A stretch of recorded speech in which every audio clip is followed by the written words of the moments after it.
What up? This is Anthony Shelton with a special edition of First Person Perspective. The first set of Summer Games Fest games have been revealed, and there are a lot of good ones to keep an eye out on.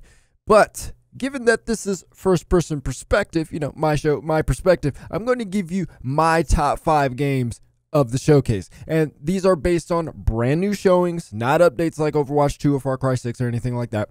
So when you're done seeing my picks, I want you to write your top 5 picks in the comments. So let's have a little fun with this. Number 5, Wonderlands. Wonderlands is the first spin-off game from Gearbox's Borderlands series. I mean, I guess you could consider the pre-sequel a spin-off, maybe, kind of, but this feels like a true spin-off. It is entirely focused on Tiny Tina and her love of fantasy make-believe, even inspired by Tiny Tina's DLC from Borderlands 2, which I think all Borderlands fans say that's the best DLC, maybe the best DLC in the franchise. It includes voice acting from the likes of Andy Samberg, Will Arnett, Wanda Sykes, and of course, Ashley Birch reprising her role as Tiny Tina once again, which is super dope. She does Tiny Tina really well.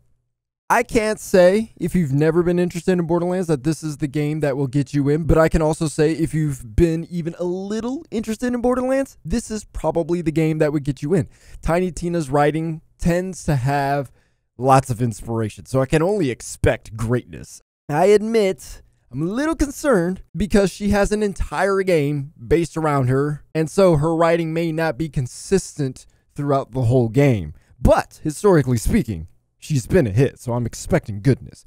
Not only that, the basis of what this game is, a looter shooter, hasn't changed. If you've been intimidated by the idea of, like billions of guns in Borderlands 3, this game seems like it will take a step back, pare things down a little bit, which will help new people enjoy it. And then, if you're a huge fan like I am, one of the buzzwords is slash. Are we about to be wielding swords in a Borderlands game? Now that's some loot I am excited about. Wonderlands is coming early 2022.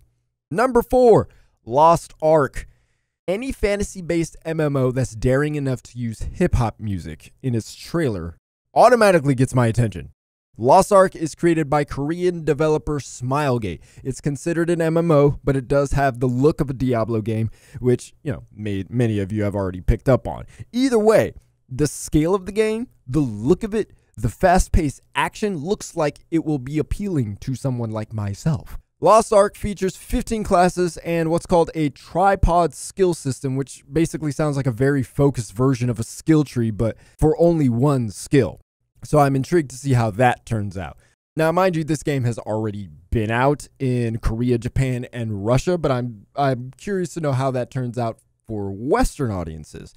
With the success of other Korean MMOs like Black Desert, which I thoroughly enjoy, I can imagine Lost Ark doing very well in the West, and I'm excited to get more information on what this Western release will entail. Lost Ark is coming fall of this year. Number 3. Metal Slug Tactics. So, I admit, it's a little weird to see a Metal Slug game slowed down to a turn-based strategy game. But, that's also why I'm very intrigued by it. We didn't see that much from the trailer, but I imagine SNK is looking to bring the bombast of Metal Slug and actually turn it up more since we aren't able to control the action in a typical game, right? But remember, this is also a turn-based strategy game. There's actually going to be a storyline to follow. Think about that. Metal Slug, a story. As someone who's played Metal Slug since it was originally in the arcades, when that was a thing, I'm curious to see how SNK paints these characters over a longer story with action that's slowed down. There's going to be a skill tree and perks for the characters, and I love a good skill tree, so I'm anxious to see how all of that plays out.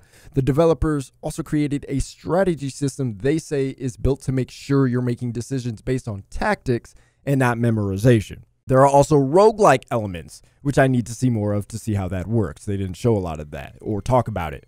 There's no release date for Metal Slug Tactics, but it is coming to PC on Steam. Number 2, Tales of Arise, which I just realized that this list is made up of a lot of RPG games, which I honestly haven't invested in a big way since I was in high school. So, I can't help but be excited for another Tales game. I mean, it is what it is. Tales of Arise looks beautiful. This ARPG franchise has always been on my list of must-play games because, as much as I do like turn-based, methodical strategy games, Tales action has always felt good. Judging by what Bandai Namco has shown in this trailer, this game looks extraordinarily good. It looks smooth and fast-paced. It looks like there's aerial combat. And while it does seem a bit melodramatic, I anticipate the story being interesting. Tales of Arise comes out September 10th. Number 1. Elden Ring. Now, I admit, I am not a big fan of Soulsborne games. I find the worship of game difficulty a little off-putting. But I'm excited the Soulsborne fans get something new and something I fully admit looks pretty dang fascinating. And I mean, I want to play it. Look at the scale of this game. It seems like anything unlike before from Software. I respect the ambition of From Software, the dedication to make games that are difficult but rewarding for those who tame the beast. Now here's some fun facts. Characters in the game, NPCs in the game, can help or hinder your progress, and there will be a day-night cycle with natural dynamic weather patterns. And I think this is what has me jumping to play the game. This is why Elden Ring jumps to my number 1 game featured in the Summer Games Fest. You can play Elden Ring online with friends. Boom. I'm in. Not only that, you have different playstyles. You'll be able to play more aggressively or stealthily, which I think is a great win for a game like this. And the writing featuring George R.R. Martin as well? Yeah. From Software just may have made a believer out of me. And I dare say that this game looks like it could be the most open world version of the dark fantasy type of game that From Software continually keeps making. That's very exciting. If I've never been interested in a game, but now I am, yes, it automatically jumps to my number 1. That's my list. Shoot me your list in the comments. Go ahead and tap whichever thumb button you want. I'm positive I triggered some of y'all. But you know what? Subscribe, because I'm going to be talking about these games and you don't want to miss what I have to say. You also don't want to miss when we upload gameplay for these games, and we upload non-commentary gameplay every day. All right, let's have a fun rest of our E3 weekend. I'll be back Sunday after the Microsoft press conference.